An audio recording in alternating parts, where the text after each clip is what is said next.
no issue with them, so you're out of the religion. So the next step is to be killed. So anyone is not agree with them, they should be eliminated. So there is no, the term compromise doesn't exist in the dictionary of Kharijites. The old Kharijites and the new one. So they declared at the time of Prophet, in the 1st century of Islam, the time of the companion of Prophet, they are declaring today the fatwa that gives them the right to kill all of the people who are not agree with them. This is not just the option, it is a duty, it is an obligation, a religious obligation to kill all those people who are not agree with you. The 6th sign, according to Bukhari, Prophet said, تحقرون صلاتكم مع صلاتهم وصيامكم مع صيامهم يقرؤون القرآن لا يجاوز علوقهم. It means you belittle your worship when you compare it with their worship. You belittle your fasting in your prayer when you compare it to their prayer and their worship. They are very religious. They are extreme religious people, but they don't understand the religion. They couldn't get the religion. They are away from religion. So Kharijite is not a school of thought.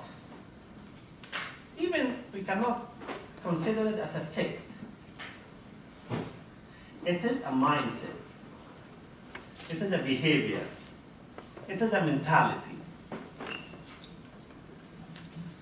Kharijite at the time of Companion of Prophet and Kharijite today are the production of tribalism and Bedouinism. Bedouinism is versatile civilization.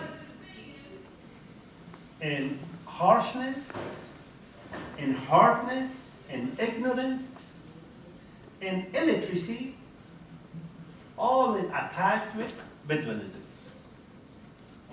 So in the history of Arabian Peninsula, there were 2 big groups of Arabs.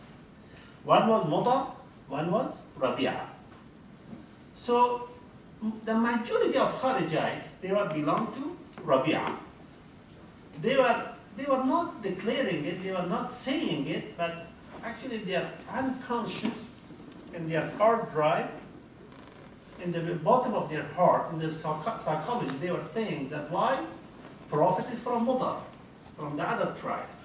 So the majority of the Kharijites, they emerged from the tribe of Rabi'a in Tamim. So they were very tribal, very tribal. And the Kharijites today are very tribal. We see them in Afghanistan, a tribal society, the largest tribal society on the globe is Afghanistan. We see them in Yemen, we see them in Saudi Arabia, we see them in Iraq, in Pakistan.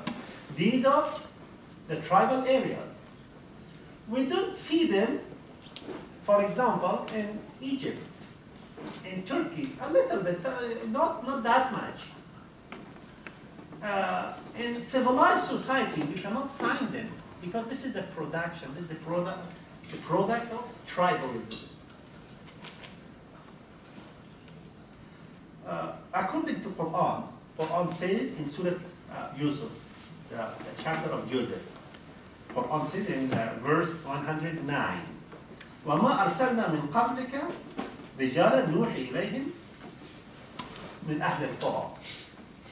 So it means all prophet had sent were from village and towns, according to Quran. They were from Jerusalem, they were from Egypt, they were from that area, from towns. So they were not from desert, according to Quran.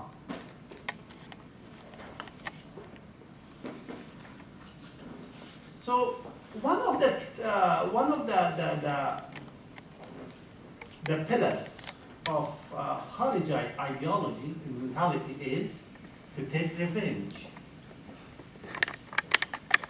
So when they killed the fourth caliph of Islam, the son-in-law of Prophet Muhammad and his cousin, he was killed by Kharijites. And the third one, Uthman, was killed by Kharijites.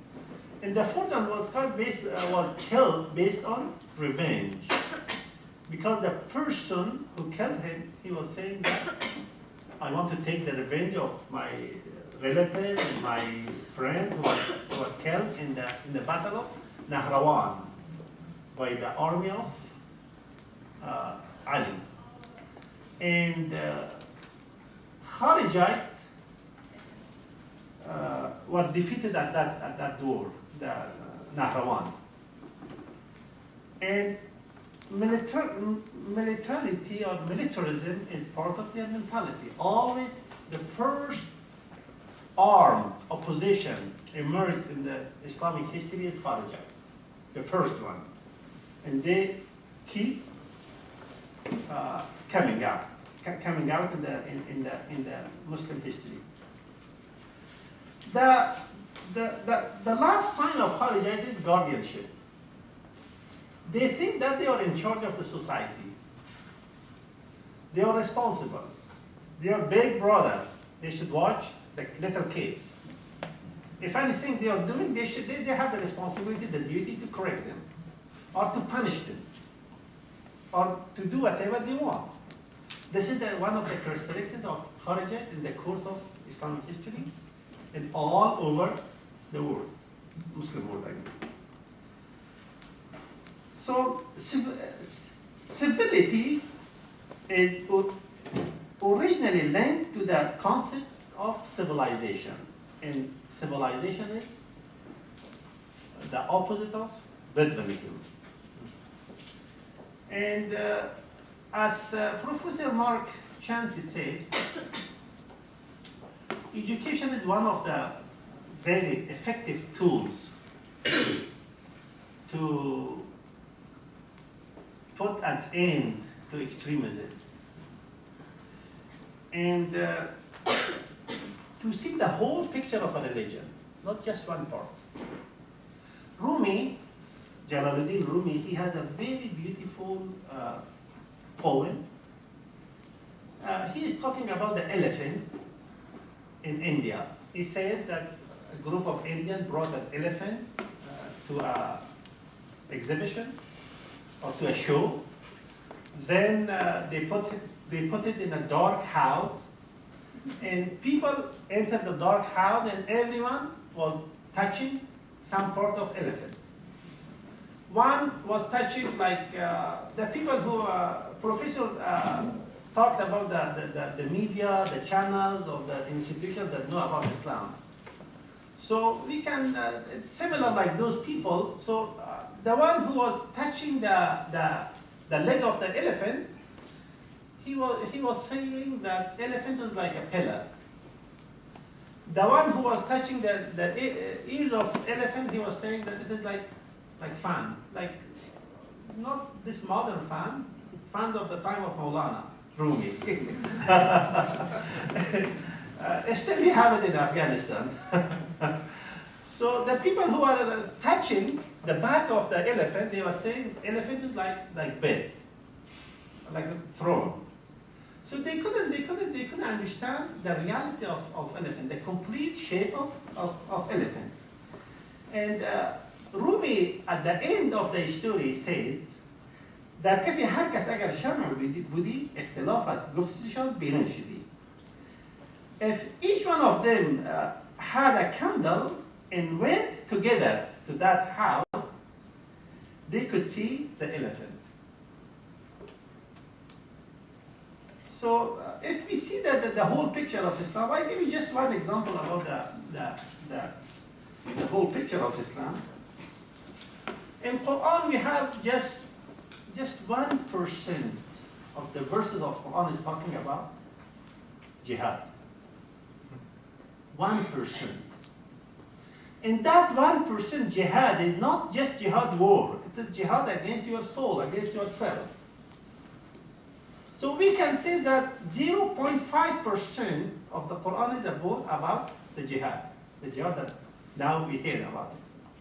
But 99.5% of the Quran is about other issues.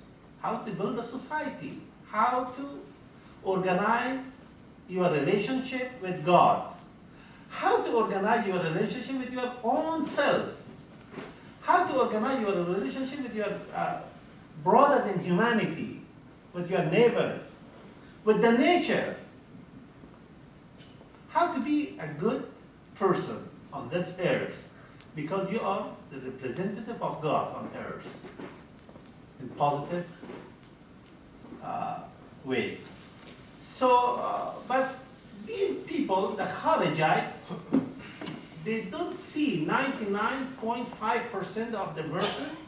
They just focus on 0.5% of the verses of the Quran. And they live it and they practice it. So they don't see the whole picture also. So this is what I wanted to say, and I'm very happy to be part of this blessing gathering, and I thank also our brothers in the Islamic Center of Dallas Islamic Center, and also Professor Marchini and Mr. George Mason, and all brothers and sisters who are attending here. Thank you very much.